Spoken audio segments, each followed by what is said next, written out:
A Bíblia fala de maneira infalível a todos que a escutam. O Salmo de número 128, ele é um salmo chamado de Salmo de Romagem. Dos salmos de número 120 até o número 134, é chamado de salmos de peregrinação. O que significa isso, pastor? Após cativeiro, o povo de Israel se reunia para Sião, e depois isso se tornou comum. Haviam 3 capitais de adoração. A primeira foi Gilgal, a segunda foi Betesda, depois Siló. E o povo caminhava para as festas principais. E quando eles iam caminhando, e se você for pesquisar o contexto histórico, por exemplo, o Salmo de número 121, 127, se o Senhor não guardar a casa, em vão vigia a sentinela, eram caminhos muito perigosos. Era um caminho muito perigoso. Por isso o salmista vai andando e vai dizendo: eleva os meus olhos para o monte, de onde me virá um socorro, meu socorro vem do Senhor que fez os céus e a terra, e assim sucessivamente. Então eram caminhos que eles poderiam muito bem serem assaltados, serem mortos por ladrões, por salteadores, e eles faziam essas peregrinações, essas romagens até Sião cantando. E para quem conhece o livro dos Salmos, que são 5 livros, o livro dos Salmos, eles não são só cânticos, né? Há um pregador que fala muito bem, eu concordo com ele, que se os cantores do Brasil voltassem a cantar os Salmos, haveria um avivamento no Brasil, e é verdade. Por quê? Porque os Salmos são didáticos, eles ensinam algo sobre Deus, sobre os atributos de Deus. É impossível você ler um dos 150 Salmos que tem na Bíblia e não aprender algo de Deus. E o Salmo 128, ele está ligado com o Salmo 127. E o Salmo 128 tem como tema, por exemplo, quando você pega a sua Bíblia, olhe para mim, aí em cima dos Salmos está escrito em cada um, ó, por exemplo, 124, Deus é o nosso protetor. No 125, fé inabalável. 126, consolo para os que choram. E 128, temor de Deus e felicidade no... Você sabia que a única epígrafe que é inspirada são as dos Salmos? As que tem nos evangelhos, nos livros proféticos e nos outros livros, elas não são inspiradas. Só a dos Salmos são inspiradas. Então, esse Salmo 128, ele está ligado com o 127, e ele vai falar como é, presta atenção para mim, quando eu pedi para você olhar na Bíblia, como é que um homem consegue ter um lar equilibrado, feliz e próspero. Sendo que, Márcio Hermes, a gente precisa fazer uma diferenciação, e a gente vai fazer aqui, do que é riqueza e prosperidade. Em nenhum momento o salmista fala de riqueza, porque riqueza o ímpio também consegue. Agora, prosperidade é algo que é uma comunhão restrita com Deus. Ele começa o salmo dizendo o seguinte, leia comigo por favor, verso 1. Bem-aventurado aquele que teme ao Senhor e anda nos seus caminhos. Aqui ele tem 3 palavras hebraicas, Eser, Iarer e Derek. Eser a palavra bem-aventurado é a palavra hebraica Eser, que significa um caminho, um estado, é o estado de felicidade. Essa palavra foi traduzida para o Novo Testamento como Macários. Quando Jesus falou em Mateus capítulo 5, versículo 3, bem-aventurado, a palavra Macários é a tradução dessa palavra Eser no hebraico. O que significa essa palavra Eser?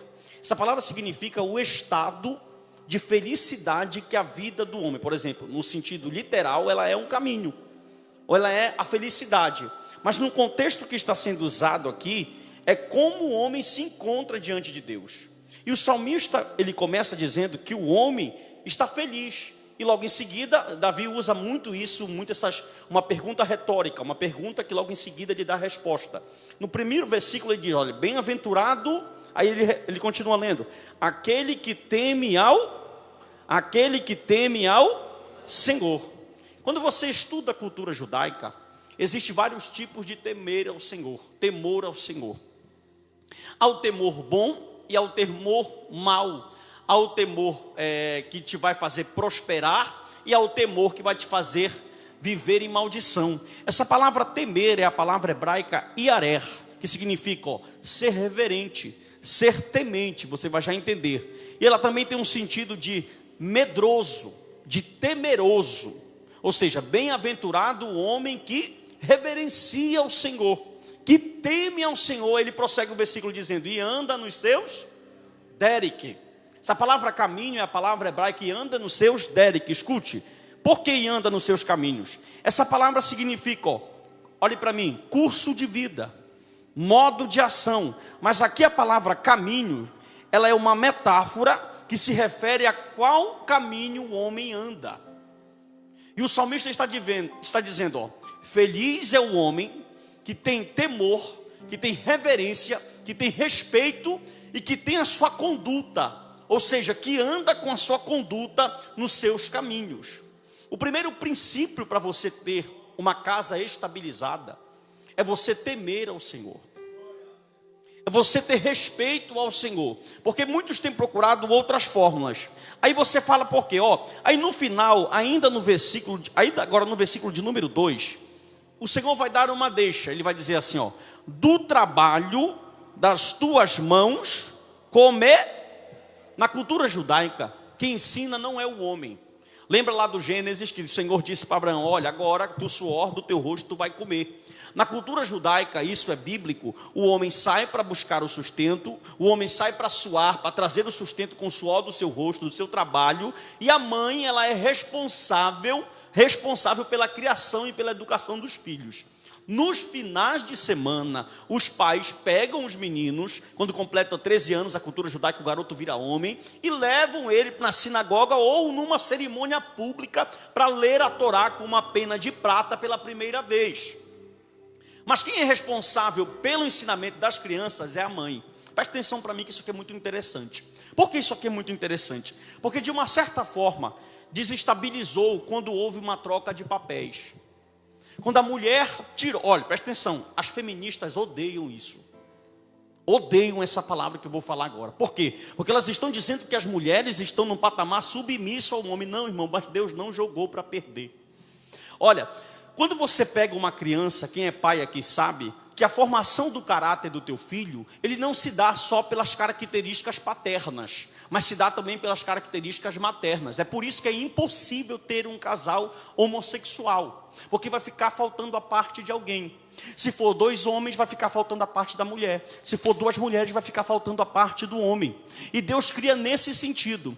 Por exemplo, quando a mulher quis, não sou contra, não me entenda mal, em nome de Jesus, não estou falando de feminismo. A mulher tem sim direito, digamos de passagem, que a cultura judaica, ela é extremamente machista. Quando você pega Levítico, capítulo de número 13, você vê que quando uma mulher tem uma filha mulher, ela fica impura 14 dias mais 66. E quando ela tem um filho homem, ela fica só 7 mais 33.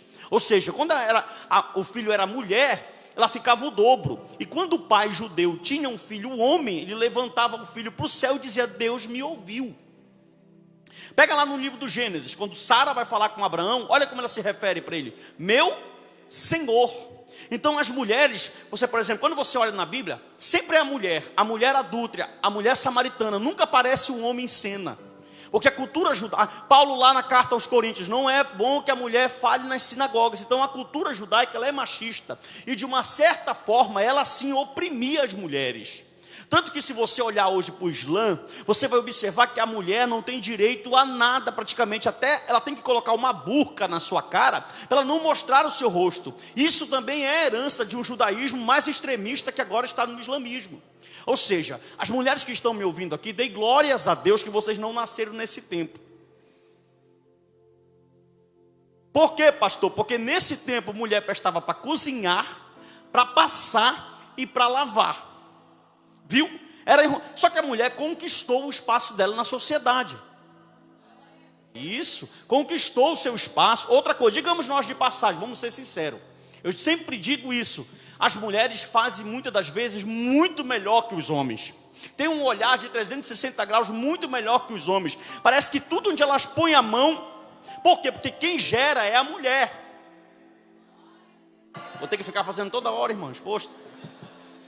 Olhe para mim. Então, as mulheres, de uma certa forma, elas conquistaram o seu espaço na sociedade. E desenvolvem o papel muito melhor que o homem. Sim ou não?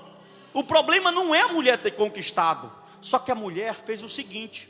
Ela conquistou o seu espaço e esqueceu do seu principal papel, que é a educação dos seus filhos. Tipo assim, ó, a mulher foi lá fora, passou em 3 concursos públicos, está ganhando 6, 7, 10 mil reais, agora ela paga uma funcionária, e quem educa o filho dela não é ela, é a funcionária. Missionária não, é a funcionária. Por quê, pastor? Porque ela sai cedo e chega tarde. Às vezes ela sai, a criança está dormindo, às vezes ela chega, a criança está dormindo.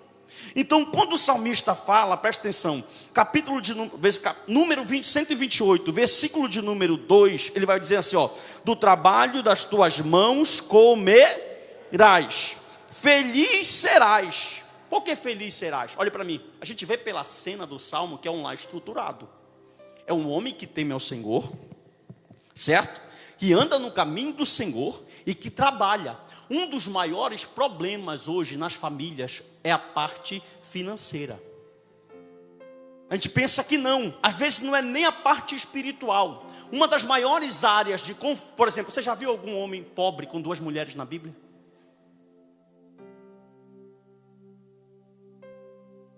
Já? Por quê, irmão? Porque mulher gasta. Sim ou não?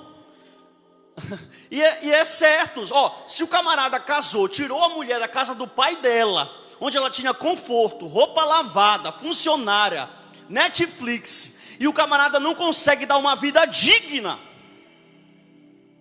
vai nascer um conflito. Só que presta atenção, o camarada que está aqui, ele tem uns pontos que me levam a entender por que o lar é feliz. Primeiro, repito, o lar vai começar a ser feliz porque ele teme o Senhor. A vida dele baseia no respeito ao Senhor. Segundo, ele anda, a conduta de vida dele é boa, porque quem teme ao Senhor tem uma conduta de vida boa. E terceiro, o lar dele é estruturado porque ele trabalha. Do suor depois que o salmista fala do suor do teu rosto comerás, ou do trabalho de tuas mãos comerás, aí ele fala em seguida, vem no verso 2, aí ele diz, ó, feliz será e tudo te irá. Porque tipo assim, ó, se você só temer o Senhor, se você só de monte em monte, de culto em culto, de congregação em congregação, de vigília em vigília, a família todinha já chama de preguiçoso. Aí a mulher quer, meu filho, acabou o shampoo, meu filho, acabou o desodorante, meu filho, acabou o dinheiro, meu filho, não tem leite, meu filho, acabou a fralda. Eu te pergunto, lá vai ser feliz? Nunca. Vai ser desestabilizado. E as pessoas às vezes, por exemplo, ó, isso é tão importante, que se eu falhar em uma área, se eu falhar em temer ao Senhor, o resto vai ser descontrolado. Se eu falhar em andar na minha conduta com a vida e com Deus, vai falhar. Se eu falhar no trabalho, pior ainda. Às vezes o irmão fala assim, irmão, quem é que te abençoa? Olhe para mim. Aí ele fala assim, é meu dízimo. Para de trabalhar e vê se tu dizima. Quem te abençoa é o teu trabalho. Do suor do teu rosto comer. Aí vai ter, aí ó, quando o homem teme ao Senhor, anda nos caminhos do Senhor. Agora olha o resultado, verso 3. Ó, tua esposa no interior da tua casa será como uma videira frutífera, teus filhos como o rebento da oliveira, a roda da tua mesa. A gente observa na cena que há uma felicidade no lar. Uma vez eu visualizei olha o que é o papel invertido. Uma certa vez eu cheguei numa casa de uma pessoa, e a filha estava lá, tinha entre 13 e 14 anos, e o pai disse assim para ela, não, você não vai. Aí a mãe veio lá da cozinha e disse, ela vai sim. E ela foi. Aí você pergunta, mas por que, pastor? Depois eu descobri que quem sustentava a casa era a mãe. Olha o que causa papel invertido. Rapaz, eu queria era ver se o marido pagasse as contas, se a mãe ia tirar a autoridade dele lá. Mas como ela que pagava as contas, os boletos, a responsabilidade dele, de pai, estava nela, ela com maior clareza foi lá e disse, ela vai sim, ela foi. Porque o Senhor nos dá uma regra. Por isso que nesse contexto, olhe para mim, a família ela está simbolizando a Trindade, Pai, Filho e Espírito Santo. Cada um tem um papel diferente na salvação, é a mesma coisa da família. O pai tem um papel, a mãe tem um papel e os filhos têm um papel. E inverter nisso, olha, como eu disse das mulheres, foi problema a mulher trabalhar? Não. Foi problema ela conquistar o espaço dela na sociedade? Não. Foi problema ela evoluir? Não. O problema foi que ela cuidou de fazer só parte do trabalho e esqueceu que o principal trabalho dela é a educação dos seus filhos. E isso tem gerado uma sociedade doente. Irmão, presta atenção. As creches hoje que os ricos colocam seus filhos para ficarem lá. Tu não sabe quais são os princípios. Digamos, numa creche tem 5 babás. Tu não sabe os princípios que essas babás têm cristão. Se é espírita, se é budista, se é da Umbanda, se é da Quimbanda. Tu não sabe. E se você estuda pedagogia infantil, psicologia infantil um pouquinho, se você lê um pouquinho sobre isso, eles vão dizer que é da faixa etária de 4 a 7 a 9 anos que o caráter do teu filho está sendo formado. Quando a mãe não tem esse contato com o filho, não conversa com o filho, não enxerga esses princípios. Olha só, agora presta atenção. Isso aqui é muito interessante. A esposa pode educar os filhos, por que aqui nesse salmo? Porque ela tem estrutura. Às vezes o marido cobra da mulher, mas não dá a estrutura necessária que ela precisa para dar educação para os filhos. Ele faz é reclamar. Irmão, pelo amor de Deus, eu tenho uma criança em casa que está para deixar a gente no céu, irmão. De 1 ano. Eu e a mulher com um problema de coluna. Você não está vendo a minha esposa aqui? Por causa de doença. Ela tem 1 ano, irmão. Ela só para quando ela dorme. É impressionante. E como é que toma conta de uma casa? Tem uma outra de 9 anos. Como é que passa roupa, que limpa, que lava banheiro? Se o marido, por isso que eu esmero, quando dá condição, eu vou lá, pago, olha, faz uma diária lá. Por quê? Porque você não dá estrutura para ela, não vai ter uma educação necessária. E às vezes o marido vai e não reconhece o esforço que a mulher, porque é verdade, a mulher tem muito mais trabalho que você. O cara passa às vezes 8 horas ou 6 horas do dia dele numa empresa, numa cadeira, ele chega na casa e pergunta para ela, o que tu fizeste?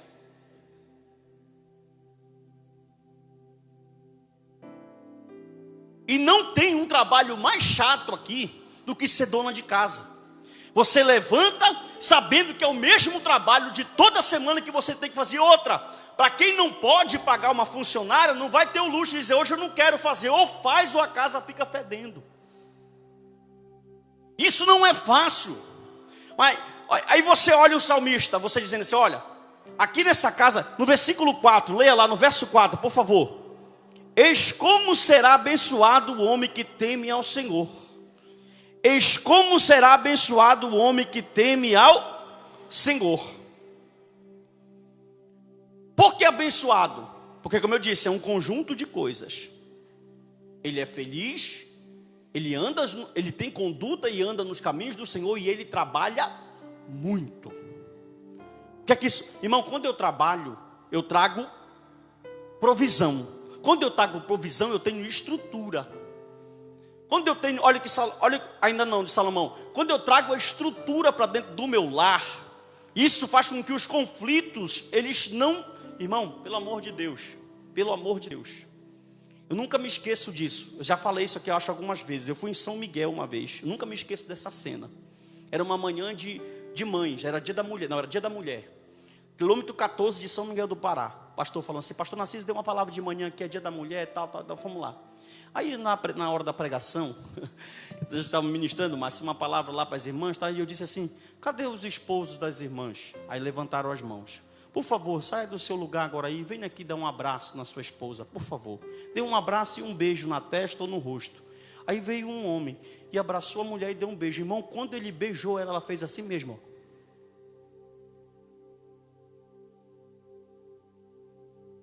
Você entendeu? Quanto tempo fazia que aquela mulher não sentia um carinho e um aconchego do marido? Aí o camarada quer que esteja, não, ele quer que o ministério dele prospere. Ele quer pregar, ele quer que seja uma bênção. Mas ele não dá estrutura para a esposa dentro de casa. A estrutura que se vira, para mim estar pregando aqui, irmão, é porque eu tenho estrutura dentro do meu lar. Se eu não tiver estrutura dentro do meu lar, não tem como pregar aqui para você. Não tem como chegar bem aqui. Não tem como ministrar uma palavra aqui. Porque é uma só carne, é unidade, presta atenção. As famílias ricas não prosperam, querem comprar a felicidade e não pode. Por exemplo, nós estávamos aqui no Complexo do 8 alguns anos atrás, e eu vi uma outra cena que me chamou muita atenção. Nós estávamos comprando alguma coisa, um sorvete. Isso, não, foi pela manhã, não foi um sorvete. A Sara estava numa programação da escola, do Ciebra, aqui no Complexo do 8, olha isso. Aí quando nós estávamos lá, já eram umas 9 para as 10 horas da manhã, quando eu vi uma moça de muita alta classe, saiu de um carro, ela veio andando, deixou, e foi na cara limpa, irmão, 10 horas da manhã, comprando droga do rapaz que estava sentado. Uma moça de uma faixa etária de 16 a 18 anos. Por quê? Porque o salmista aqui no Salmo, você vai já ler, ele não fala de riqueza. Ele fala de prosperidade. Aí eu pego o gancho de Salomão agora. Capítulo 17, versículo 1 de Provérbios. Ele diz assim, olha para mim. É melhor um bocado seco onde há paz do que a casa cheia de carne onde há contenda. Porque, meu irmão, o que tem de rico que come em restaurante chique para não olhar para a cara da mulher na hora do almoço, não é brincadeira. Enquanto tem muito crente da favela, da invasão, que está lá com a sua mortadela com charque, com a mortadela com açaí. Por quê, irmão? Porque, presta atenção, aprenda isso. E não caia na cilada das igrejas da prosperidade. As igrejas da prosperidade estão ensinando para você, que você pode ter uma casa toda desconcertada e ser próspero. Mentira. Por isso que eu disse, há uma diferença entre riqueza e prosperidade. Leia comigo aqui o versículo de número 5. O Senhor te abençoe desde Sião, para que vejas a prosperidade. Presta atenção, outro ponto que você precisa saber. Você pode fazer campanha, pular fogueira, dar envelope, dar dízimo. Você pode fazer voto não sei de quê, voto de cima, voto de baixo. Você só vai ser próspero se for dom de Deus na tua vida. Não adianta. Prosperidade bíblica é dom. Por exemplo, você fala assim, por isso que eu falo, quem são os maiores empresários aqui de Belém do Pará? Você já viu quando a Santa passa aí na BR? Todas as empresas enfeitam de balão. E aquela empresa tudo é de ímpio. Por quê, pastor? Porque riqueza não é prosperidade. Se riqueza fosse prosperidade, Susana von Richthofen não tinha mandado matar a mãe dela. Se riqueza fosse prosperidade, a Elise Matsunaga não tinha decapitado o esposo dela. Se riqueza fosse prosperidade, não tinha o maior número de homicídio e suicídio no Japão, na Noruega, em países da Europa. Você olha para o camarada e fala assim, olha, eu tenho casa em Mosqueiro, eu tenho casa em Salinas, eu tenho casa não sei aonde. É certo, casa, agora lá. Eu não tenho casa, mas tenho um lar. Você consegue ver a diferença? Porque bem-aventurado o homem que teme ao e anda nos seus, do suor do seu rosto, feliz será e tudo te irá. Quando eu vou fechando cada ponto, complementando cada ponto, aí eu vou alcançar. Olha, presta atenção. Existe lar perfeito só se for o seu. Todo lar tem seus conflitos. Lá de paz. Por exemplo, por que eu não chamo aqui os irmãos aqui na frente no dia da ceia para pedir perdão? Porque primeiro que a Bíblia fala, não é a igreja que tem que te examinar, é você mesmo. Examine-se, pois, o homem assim. É você, não sou eu. Outra, por que nunca um pastor desceu para pedir perdão? Ele não peca? Ele não discute? Ele não erra? Não. Aí ele julga uma imagem que o sacerdote é sem... Irmão, todo lar ele tem seus conflitos. Mas nós temos, porque o salmista fala, tu quer ser próspero? Tu quer uma família abençoada? Aí ele vai começar a dizer assim, olha, tu quer ser feliz? Teme ao Senhor. Anda nos seus caminhos. Guarda o que Ele te ensina. Observa as tuas palavras aí e trabalha muito. Sabe qual é o pior problema dos crentes? Que quando eles aceitam Jesus, eles querem ser igual a mulher samaritana do capítulo 4 de João. Me dá um pouco dessa água para que eu não volte nunca mais pegar aqui. Eu não quero trabalhar mais, Vou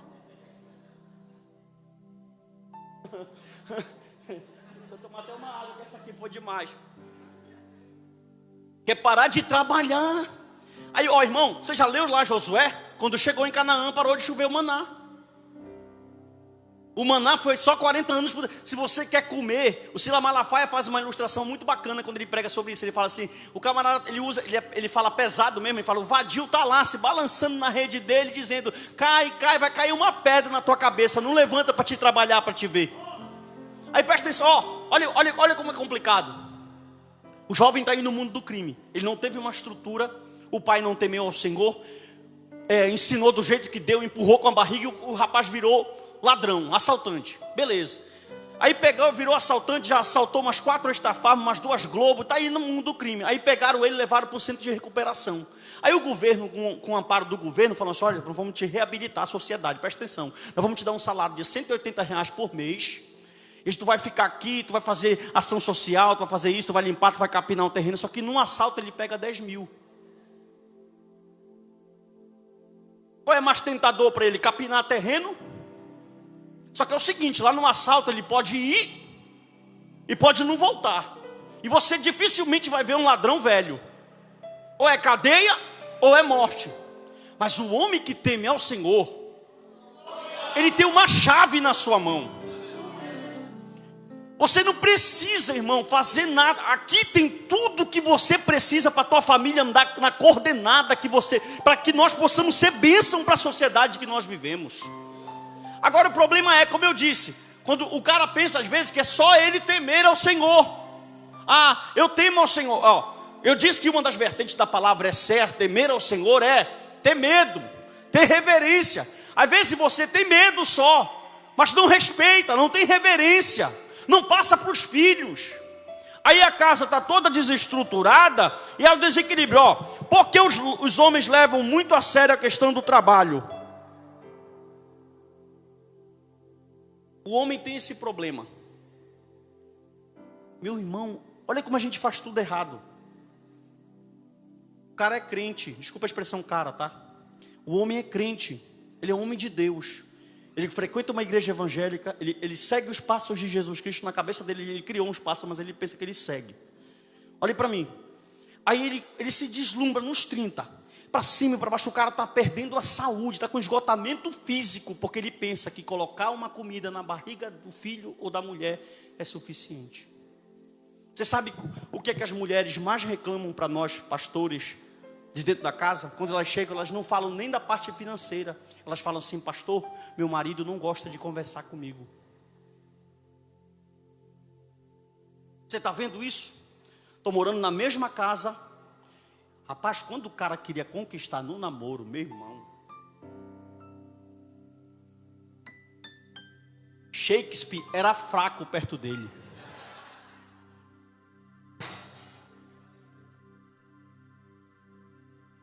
Dê um glória a Jesus aí.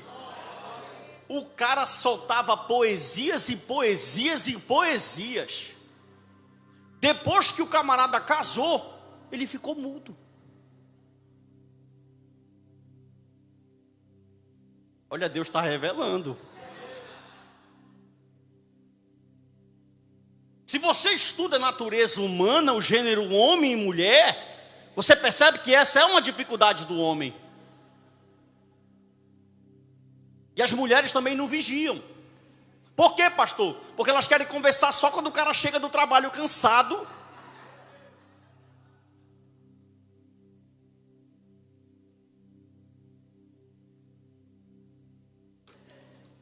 E quando ele põe a cabeça no travesseiro, que ele vai falar assim, eu vou dormir. Aí ela vai falar, não, eu quero fazer a retrospectiva desde o café. Foi ela que tu escolheu. Tu não tem atenção para os teus clientes? Tu não tem atenção para os teus contatos? A minha esposa cobra isso de mim às vezes. Por quê? Porque às vezes eu tenho que trocar a atenção dela pelos livros. Eu vivo com a cara nos livros, eu vivo com a cara na Bíblia, eu vivo com a cara no estudo. E ela às vezes reclama, meu filho, me dá atenção, meu filho, me dá atenção. Eu dou uma parada, ontem nós fomos lá em Coraci comer uma chapa. Por quê? Porque eu trabalho. Com o suor do meu rosto, e aí todo mundo feliz, o Salmo 128 se cumprindo. Porque vai ser difícil você fazer sua mulher feliz liso. Só se você foi muito criativo.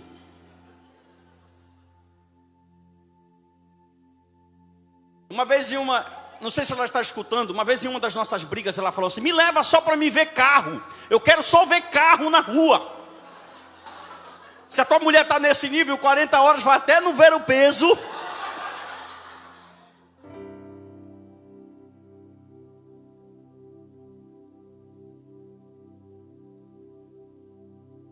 Acredite você, é engraçado, mas acredite você, uma volta de ônibus pode salvar o teu casamento.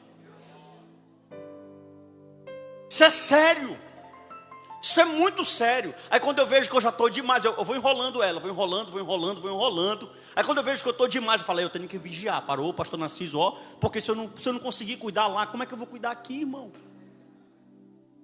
Então a gente precisa ter esse ponto. Olha só, esse salmo ele é conhecido como o salmo da família. Estou caminhando para o fim. Aí, o problema dos homens: levam muito a sério a questão do trabalho, como se fosse essa a missão dele com a esposa e os filhos. Eu nasci numa... Olha esse testemunho que eu vou contar do meu pai, você vai achar graça, eu acho. Quando a gente era adolescente, meu pai, até para dar tchau, ele dá assim, irmão, Ele é empresário e pense num homem mão fechada, na cidade de Mocajuba. Aí quando chegou aquele lançamento do perfume Couros. Quem já usou o Couros aí? Isso. Naquele tempo, 15 anos atrás, R$200 era muito dinheiro, irmão. Era muito dinheiro. Aí quando tinha uma festa tradicional em Mocajuba, que o nome dela é um pouco ruim de falar, que eu não vou falar, mas era uma festa junina. E a nossa família comprava uma banca todo ano para ir participar dessa festa. E a gente ia, eu, meu pai, minha mãe e meus 2 irmãos, pastor Madison e o Nadson. Era a tradição, onde só as famílias mais tradicionais de Mocajuba participavam. Aí quando foi um dia, quando chegou o perfume, eu falei: pai, me dê um pouco desse seu perfume. Ele falou assim: espera aí que eu vou te espirrar. Calma. Ele pegou o perfume, 3 espirros, beleza. Me espirrou e eu fiquei lá só esperando todo mundo sair. Quando chegou na hora de sair, eu falei assim: papai, me dê o dinheiro aí para mim ir para a festa. Ele falou: já te dei. Eu falei: que horas? Eu te dei R$30, cada espirro é 10.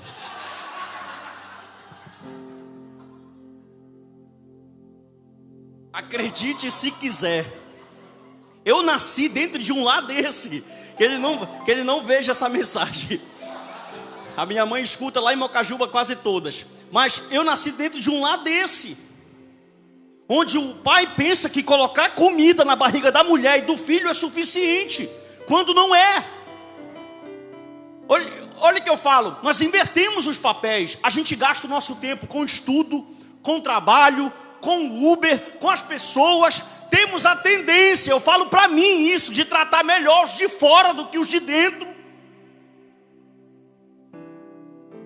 E às vezes a gente não percebe que a família está desequilibrando. E o Senhor está falando assim: olha, o princípio, irmão, olha como é lindo isso. Márcio, porque ele fala: bem-aventurado o homem porque o homem que teme ao Senhor, ele não vai caminhar com a família dele para o abismo. O homem que teme ao Senhor, ele tem um norte. O homem que teme ao Senhor, ele tem princípios que vão estar entrelaçados na vida dele. Escute isso. Quanto tempo faz que tu não leva a tua mulher para dar um passeio? Cadê os homens? Quanto tempo, ficou um silêncio no arraial agora. Quanto tempo faz que tu não leva a tua esposa para olhar carro? Para dar um passeio? Meu irmão, a pia estressa. Dever de casa estressa. Trabalho, criança pequena estressa. Se você não ser, menos cobrança e mais apoio. Se tu cobrasse, mas desse o apoio suficiente, tudo bem. Mas só cobrança, só cobrança, só cobrança. Repito, só pagar não resolve. Aí o camarada almeja, quer ter ministério, quer estar com o microfone na boca, mas não é sacerdote da sua própria casa ainda. Caminhando por fim, o salmo é tão maravilhoso que ele fala de promessas futuras, versos 5 e 6. Leia: o Senhor te abençoe desde Sião, para que veja a prosperidade de Jerusalém durante os dias da tua vida, e veja os filhos dos teus filhos, e paz sobre... para você é prosperidade. Nós precisamos de comunhão. Se você sabe o que é prosperidade para o judeu, comunhão com Deus. Não é carro novo não, é comunhão com Deus. Ter um lar abençoado é uma questão de pontos e fatores. Repita comigo: temer ao Senhor, andar nos seus caminhos e trabalhar. Outra coisa, a responsabilidade, como foi pregado terça-feira passada de uma maneira tremenda que Deus nos visitou aqui, de passar isso adiante, é nossa. Não pegue a responsabilidade que é tua com os teus filhos e passe para o Estado ou para a igreja. A responsabilidade é sua. Ah, pastor, tem algumas coisas que estão desequilibradas, que estão fora do lugar. O primeiro passo para você ajeitar é temer ao Senhor. O segundo passo para colocar dentro do lugar é andar com a conduta nos caminhos do Senhor. E o terceiro passo, procura um emprego. Porque se você não tiver condições de manter sua família financeiramente, você vai viver em conflitos. Uma vez eu vi uma cena na frente de uma congregação muito triste. Um pai estava desempregado. O Léo conhece muito bem. E aí dava para contar as costelinhas do filho dele, assim, de tão magro que ele estava. Aí estava tendo um lanche, irmão, na frente da igreja. Aí a criança falou: pai, compra para mim aí um todinho com uma coxinha. E eu vi o pai engolir o choro, irmão, porque ele não tinha dinheiro para comprar uma coxinha e um todinho para o filho. E criança pequena, ela não quer saber se tu tem ou se tu não tem. Ela quer. A Sara ainda brigava. Lá no café da manhã é o seguinte: Sara, tem pão, ovo pão, queijo e presunto. Mas é o seguinte, Sara, tem dia que não tem presunto, é só pão e manteiga. Só que a Sara não quer saber disso. A Sara acorda e fala: pai, cadê o presunto? Não tem. Porque tem dia que vai dar para ter o presunto. Aí eu estou ensinando o texto de Filipenses, capítulo de número 4, versículo 10 para ela. Você está feliz quando tem e quando não tem. Você dá glória a Deus quando a geladeira está cheia e quando a geladeira está vazia. Mas o filho pequeno, ele não quer saber, ele quer. Você tem uma família que Deus entregou na sua mão, para cuidar e para zelar. Amém? Fique de pé, vamos orar.